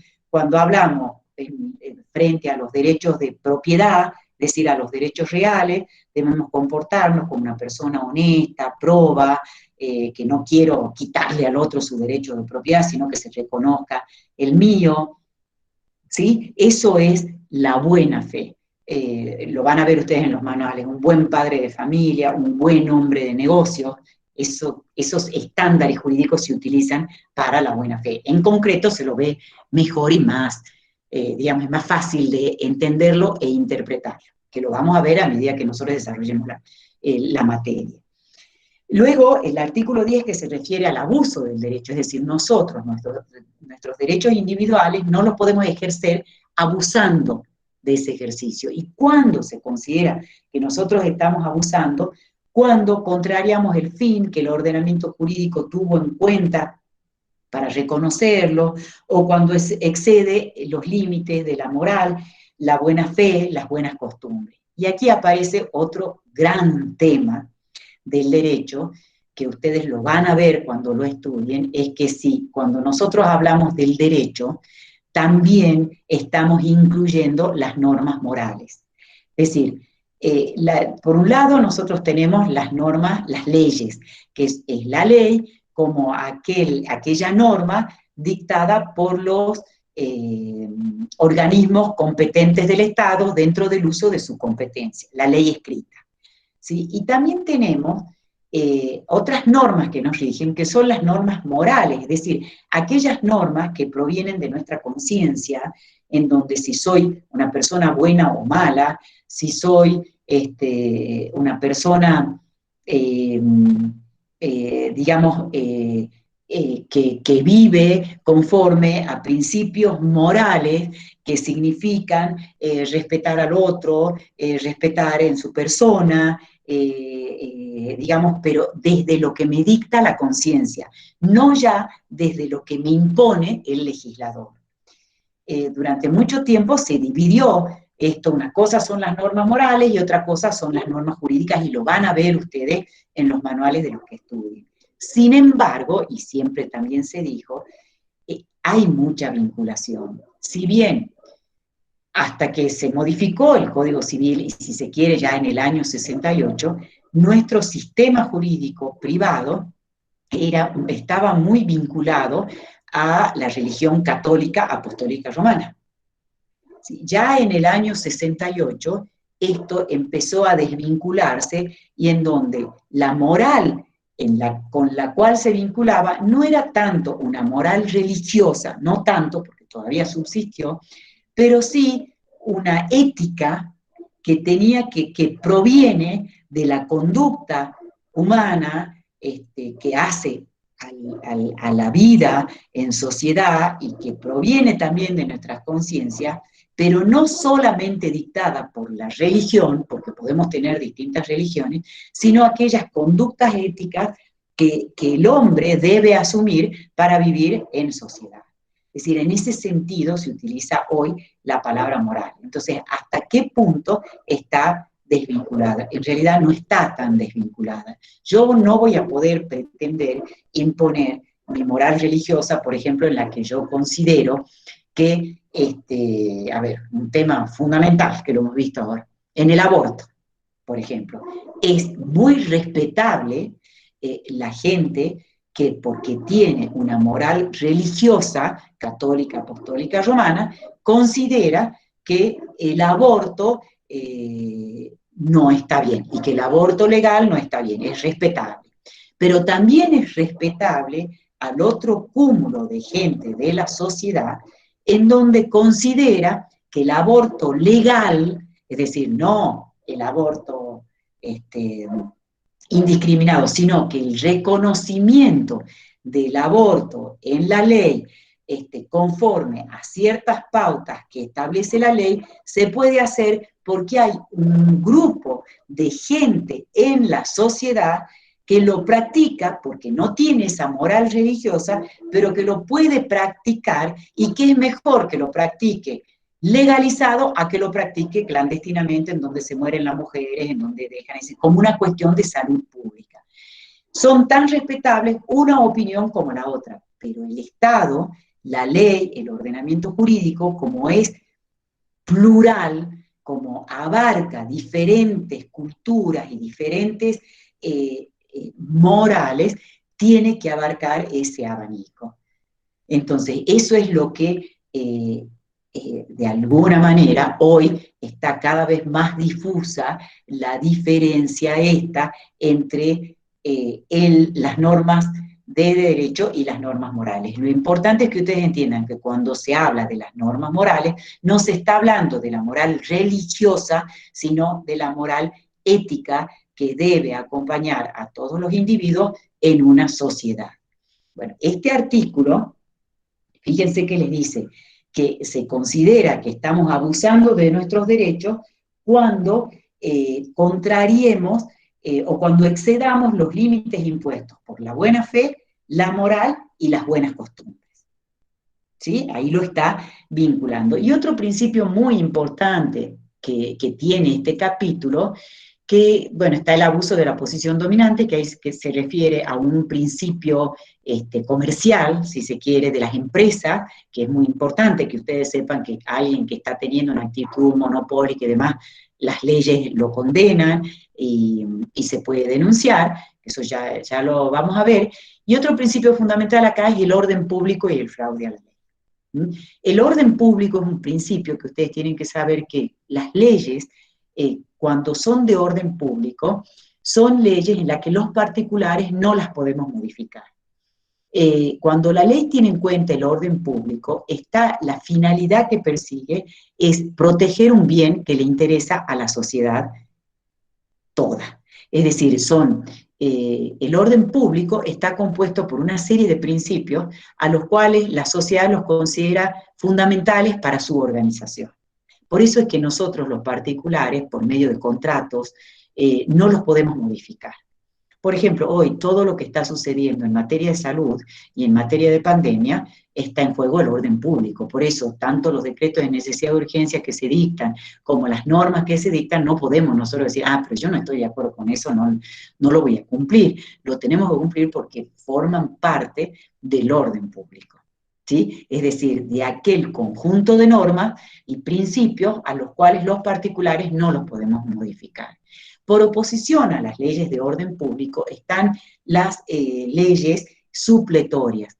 Supletoria, suplir, quiere decir reemplazar.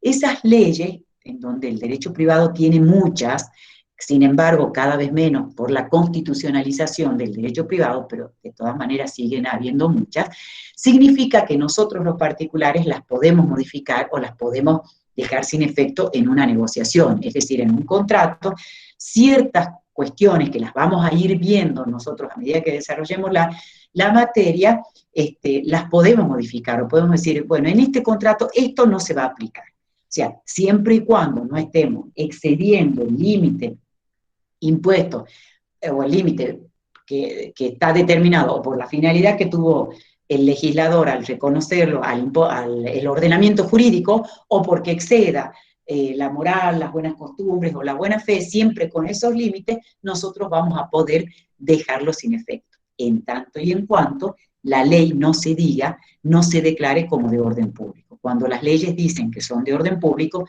no las podemos modificar, ¿sí? Esos son los principios fundamentales que establece el ejercicio de los derechos. Y luego, el último capítulo se refiere al reconocimiento de derechos y bienes, que yo les decía un poquito antes de esto, es que reconoce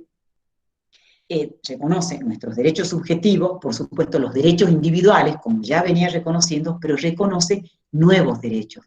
Reconoce nuevos derechos que son estos derechos colectivos. Entonces, ese capítulo, luego del artículo 16, decirle qué son los bienes y qué son las cosas para el derecho y qué es importante que ustedes entiendan a qué se refiere,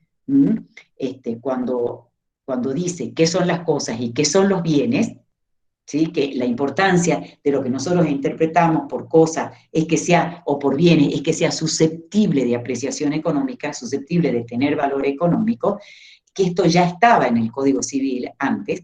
Luego de eso, les reconoce, y esto es lo novedoso, reconoce dos clases de bienes nuevos, que son los derechos sobre el cuerpo humano, que permite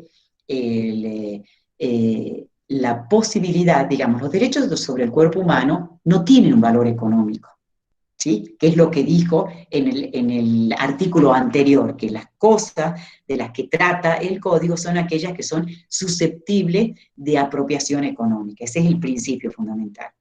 En realidad, los bienes sobre el cuerpo humano no son susceptibles de apreciación económica, es decir, nosotros no los podemos comprar ni vender. Sin embargo, podemos disponer de ellos. ¿Y cómo podemos disponer de ellos? Eso les dice el artículo. Por un valor, digamos, si bien les dice, los derechos sobre el cuerpo humano en sus partes no tienen un valor comercial, sí tienen un valor afectivo, un valor terapéutico, científico, humanitario o social. Y podemos disponer de ellos, pueden ser disponibles por su titular, siempre que se respete alguno de esos valores y si lo dispongan las leyes especiales. Es decir, aparece como una nueva categoría de bienes en donde, si bien son extrapatrimoniales, es decir, no tienen valor comercial, no los puedo vender, no puedo comerciar, sí puedo disponer de ellos, pero teniendo en cuenta esos valores que el artículo nos dice, por un valor afectivo, terapéutico, científico, humanitario o social. Yo me puedo prestar al estudio de las vacunas, ¿sí? Como mucha gente lo hizo, en donde se sometió a que les probaran las vacunas para ver cómo funcionaban para el control y la inmunización o el control de los síntomas graves del coronavirus. Es decir, yo puedo donar un órgano mío a un familiar siempre y cuando no sea la donación de que yo estoy viva, le voy a donar el corazón y me muero. Ese es el límite. Es decir, pero sí, antes de morirme, digamos, antes de que se produzca, yo puedo disponer que cuando me muera, se donan esos bienes. En vida, yo voy a poder donar aquellos, por ejemplo, como los riñones, porque tengo dos. Yo puedo quedarme viviendo con un solo riñón. Es decir, no pueden exceder el límite de la vida humana. Es decir, siempre en una cuestión razonable. Es decir, pero puedo disponer de ellos por razones, acuérdense, científicas, humanitarias, afectivas, terapéuticas, etcétera, que antes no se podía disponer. Eso ya lo vamos a ver cuando estudiemos los derechos personalísimos. Y el último artículo que reconoce también otra categoría nueva de bienes, que son el derecho de los pueblos originarios, que es la propiedad comunitaria indígena, que la reconoce en los términos reconocidos en la Constitución Nacional. El artículo 75, inciso 17 de la Constitución Nacional, reconoce la propiedad comunitaria de los pueblos indígenas. Y les reconoce y establece una serie de principios que se deben respetar y que, bueno, es un nuevo sistema jurídico en donde ese pilar fundamental, en donde hasta se lo consideraba que era derecho natural, válido para todos los tiempos y en todos los lugares a la propiedad individual, se relativiza porque puede existir una propiedad comunitaria que no es la propiedad colectiva que nosotros tenemos reconocida en el condominio, sino que es una propiedad que proviene de otra cultura, que lo han tenido nuestros pueblos originarios y que pautas ancestrales de esos sistemas se mantienen y que hay gente que sigue viviendo con ese sistema jurídico que establece la propiedad comunitaria, que es todo una situación en la que se ubica la persona completamente diferente a la cultura nuestra, por cuanto el ejercicio de sus derechos, no solo el derecho de la propiedad como relación con la tierra, sino también sus derechos individuales también se ejercen comunitariamente. Eso ya lo vamos a ver en otra clase. Bueno, yo esto que les fui desarrollando es todo lo que ustedes tienen bien desarrollado en este PowerPoint, que a los fines de no cansarlos, no lo he desarrollado porque además se nos hace muy larga la clase y virtualmente es eterno esto, y encima como hablaba yo sola, es más aburrido todavía. Entonces, todo lo que yo les he dicho sintetizado está aquí en el PowerPoint, que lo tienen subido y que termina en todo esperen que ya voy a sacar la presentación, que termina en todo el título preliminar. Yo considero que con esto terminamos, a ver, esperen, ¿cómo saco la presentación? A ver, espérenme un minutito que voy a sacar. A ver. ¿Ahí está? Ahí está. Ahí está. Bueno, chicos, con esto yo considero que la primera unidad de alguna manera está desarrollada. Ustedes lo pueden estudiar, a esto, a ver, yo ya les vamos a subir la bibliografía, pero lo tienen en los manuales clásicos como Jorge Joaquín Llambías, Guillermo Borda, esos son manuales clásicos del concepto de derecho. Yo, además, les estudié sobre, digamos, e hice un análisis para que sea una versión moderna, que también le podemos subir algo un poquito más profundo, pero sobre derecho flexible, que es el autor es Calamandrei, que hace una sociología del derecho y que habla de la complejidad del derecho, como también Ciuro Caldani, que es un último libro que él sacó en el primer capítulo, en donde les dice qué es lo que nosotros tenemos que considerar y por qué él habla de que es una problemática, lo que lo debemos ubicar en un espacio que se refiere a la problemática de la vida humana y donde les habla de los hechos, de las normas y de los valores. Yo creo, digamos, con que ustedes estudien de Llambías y de Borda, más la clase que les acabamos de dar, ya con eso ustedes pueden abarcar la complejidad que significa entender el derecho. Si les interesa que les subamos, les podemos subir los capítulos de estos autores más profundos, en donde complejizan el concepto del derecho. Victoria, sí.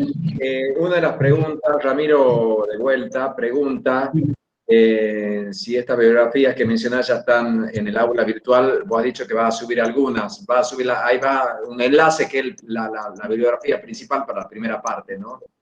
Sí, sí, tenemos los enlaces, digamos, no los subí ahora, pero ya se los voy a buscar, porque están en internet. Están en, digamos, lo subimos el año pasado, lo que pasa es que me parece que se borró cuando yo reinicié la clase, pero ya se los vamos a subir de nuevo a los enlaces, para que ustedes puedan ver. Otra pregunta, Salomé Abigail Sanguino pregunta, profe, ¿cuál es la naturaleza del derecho? No sé a qué se refiere. Qué difícil. Bueno, es todo lo que te acabo de decir. Es decir, la complejidad. Yo te diría que la naturaleza del derecho es una tridimensionalidad entre los hechos, la norma y los valores. Sí, para mí eso es, porque, a ver, ¿a qué te referís vos cuando preguntas cuál es la naturaleza del derecho? Estás haciendo, digamos, una pregunta como si existiera algo natural en el derecho. Por empezar, yo te digo, para mí, digamos, el derecho es una construcción social. ¿Qué quiere decir que sea una construcción social? Que nosotros, las culturas, lo formamos al derecho. Por eso es que yo quise que ustedes vean las películas, para que ustedes se den cuenta que el derecho lo construyen las sociedades, y lo destruyen las sociedades, y lo modificamos las sociedades. Por eso es que desarrollé toda esta clase.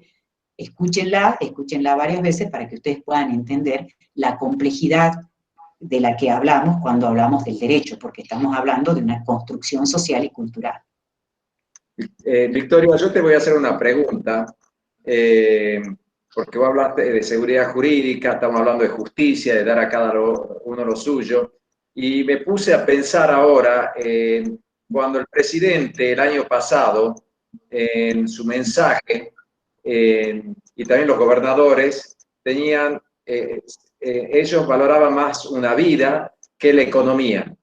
Entonces, ellos en materia de pandemia declararon a través de decretos de necesidad y urgencia, que fueron ratificadas luego por el Congreso, por leyes, donde era obligatorio el aislamiento y se cerraban todos los comercios, toda la actividad económica quedó parada, lo cual produjo pobreza. Hoy en día, ese principio que decía el presidente, dice una vida, yo prefiero salvar una vida que la economía se recupera. Vimos que la economía tiene tanta importancia como la vida, porque parar toda la actividad económica también puede tener incidencias en la vida. Entonces es muy difícil a veces abstraernos de lo económico por salvar una vida, porque a veces pensando en salvar una vida podemos también derrotar varias, tirar a la borda y hacer que la gente se muera de hambre, ¿no? Entonces yo te pregunto, ¿cómo ves este paradigma que el presidente y toda la clase política tenía una posición y hoy vemos una posición contraria cuando tenemos la misma pandemia o más agresiva que el año pasado, ¿no? Bueno, buenísima la pregunta, Marco. A ver, es una opinión personal, por supuesto. Yo creo que esto es una muestra de la flexibilidad del derecho y de la flexibilidad de los valores que estamos teniendo en un contexto y en un momento determinado. Yo creo que si nosotros tenemos que poner entre juego qué vale más, la vida que los intereses económicos, bueno, no hay duda que vamos a decir la vida de las personas. Es decir, en una primera idea y en una idea de alguna manera simplista, decimos, bueno, yo priorizo la vida a priorizar los intereses económicos. Sin embargo, a medida que nosotros hemos ido viviendo, nos demostró que, bueno, que la vida, digamos, que no es que no son dos estancos separados, es decir, que la vida también, si nosotros cada vez nos sumimos más en la pobreza, generamos una muerte y también se va perdiendo la vida.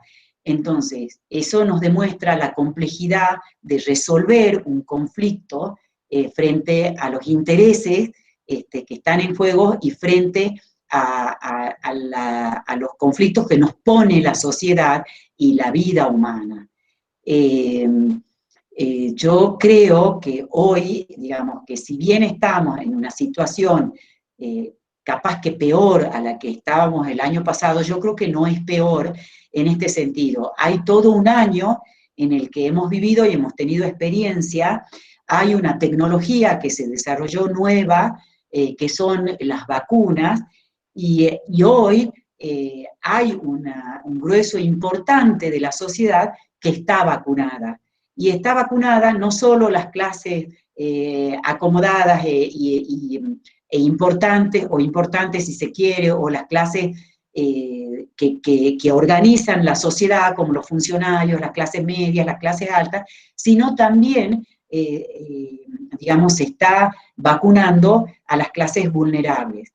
Bueno, yo creo que hoy, por ese efecto, hasta hoy, no sé cuánto tiempo seguiremos, porque ya hemos visto que Europa tuvo que cerrar y priorizar la vida a los intereses económicos, hasta hoy estamos pudiendo compatibilizar esos dos intereses tan importantes como son la vida y la salud de las personas con la actividad económica que ellos desarrollan y que nos permiten vivir. Es decir, fíjense la complejidad de lo que nosotros estamos poniendo en el nuevo orden social que tenemos, que todavía estamos ordenando qué es lo más adecuado, es decir, lo justo, cuál sería lo justo, qué es lo más adecuado al contexto actual en el que estamos viviendo. Jujuy todavía no está viviendo lo que está viviendo Buenos Aires. Ya hoy Buenos Aires está afectado, que hoy me decían, no, pero la saturación del sistema de salud no es por COVID, sino porque se están atendiendo a todas aquellas patologías y enfermedades que no se habían atendido durante la pandemia por el COVID. Y bueno, sí, pero es complejo también porque se está saturando el sistema de salud. No van a poder sacar esa gente que han operado hoy porque no tiene COVID e ingresar la gente que tiene COVID. Es decir, eso demuestra la complejidad del momento. Otra pregunta. Gisela Castro. Tengo dos preguntas. Te la hago. Está Gisela Castro y Ariel Chávez. Gisela nos pregunta, dice, a mí me quedó la duda, profe, sobre derecho positivo. ¿A qué se refiere? Porque usted dijo que era el derecho vigente del Estado. ¿Podría aclararme eso, profe? Es una. Y después, Ariel Chávez, profe, ¿podría dar algún ejemplo de abuso de derecho? Sí. El derecho positivo, yo les dije, que ya no me acuerdo si terminé la idea, es por oposición a derecho natural. Positivo quiere decir puesto en un lugar y en un momento determinado. Eso es el derecho positivo, que es lo mismo que el derecho vigente. El derecho vigente es el derecho que rige en un lugar y en un tiempo determinado. Puede suceder que el derecho positivo es un poquito más general que el derecho vigente. Puede suceder que alguien o que se considere que hay derecho positivo que sea no vigente. Es decir, un derecho que se haya derogado y que no sea vigente. A ver, en esa situación nos podríamos encontrar con el Código Civil anterior. Nosotros todavía el Código Civil anterior lo seguimos aplicando cuando se trata de situaciones como las que les contaba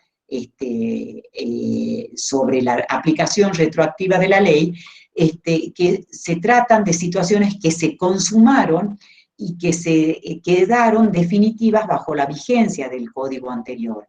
Bueno, en ese caso es derecho positivo el Código Civil porque nosotros lo seguimos aplicando, pero no es derecho vigente porque ha sido derogado por la ley esta que modificó el Código Civil, la 26, ¿cuándo es? 26.599, que modificó y que puso vigente el Código Civil y Comercial de la Nación. Entonces ahí tienen un ejemplo de derecho positivo que rige en un tiempo y en un lugar determinado, pero que no es vigente es derecho positivo, pero no vigente.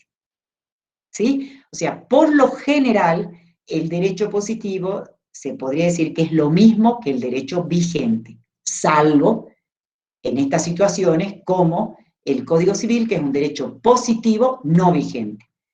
Rige para aquellas situaciones que quedaron consumadas legalmente bajo la vigencia del Código Civil, pero hoy no está vigente. ¿Y cuál era la otra pregunta? Perdón, Marquitos, que no tenemos tanto. La otra pregunta, solicito un ejemplo de abuso de derecho y está relacionado a ello si la cuarentena que nos impuso el Estado privándonos de nuestra libertad constituiría un abuso de derecho, un abuso de poder. Un abuso de poder. A ver, un ejemplo de un ejercicio abusivo del derecho, como el que está viendo y que, el Código Civil y que tiene que ver con nuestro derecho privado, es cuando nosotros tenemos un derecho reconocido y lo ejercemos abusivamente. Por ejemplo, entre un acreedor y un deudor. A mí el Código Civil me reconoce el derecho a que yo, acreedor, no estoy obligado a recibir pagos parciales. A mí me tiene que pagar el deudor la totalidad de la deuda. O sea, tiene que cumplir con la obligación íntegramente. Supongamos que tenemos un caso en donde el deudor va cumpliendo parcialmente, me va pagando la deuda parcialmente, y yo, ejerzo abusivamente mi derecho a recibir íntegramente la deuda. Es decir, pretendo intereses mucho más altos que los intereses de plaza, por ejemplo, en el retardo de su deuda, en la forma de pagarme parcialmente. Entonces, en el cálculo de los intereses, yo pretendo que se fijen tasas mucho más altas que las del valor de plaza, porque considero que para mí ha sido mucho el daño, es decir, yo lo tengo reconocido al derecho, pero no tengo reconocido valerme de tasas usurarias, de tasas que exceden la moral, las buenas costumbres, el valor de plaza.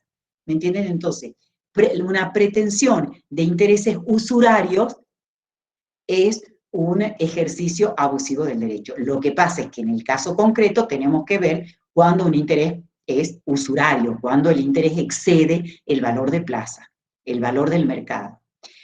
Y en cuanto a la pregunta sobre si fue un exceso de poder lo del Estado, bueno, lo que pasa es que se reguló de alguna manera sin saber frente a qué estábamos, ¿no? Tal vez se excedió, sobre todo, fundamentalmente,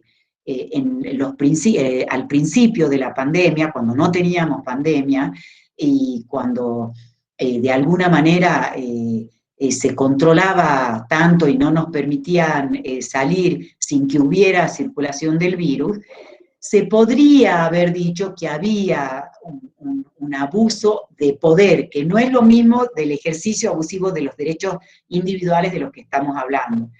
Lo que pasa es que fue una situación, digamos, de tal magnitud esta pandemia, y en donde nosotros pensábamos que la íbamos a poder frenar, que de alguna manera podríamos decir que se justificó. Habrá que ver si durante ese periodo se generaron conflictos que generaron daños que exceden el normal daño que podría haber realizado, pero estamos frente a una situación de pandemia mundial en donde nosotros creíamos que la íbamos a poder frenar. La fuerza de los hechos nos demostró que aún así no la podíamos frenar. Igualmente iba a ingresar, porque ingresa con las personas, y las personas somos imposibles de limitar, y nuestras conductas humanas son imposibles de controlar totalmente. ¿Sí? Bueno, chicos, estamos al borde, ¿no, Irene? Sí, muchísimas gracias. Vamos a suspender la grabación.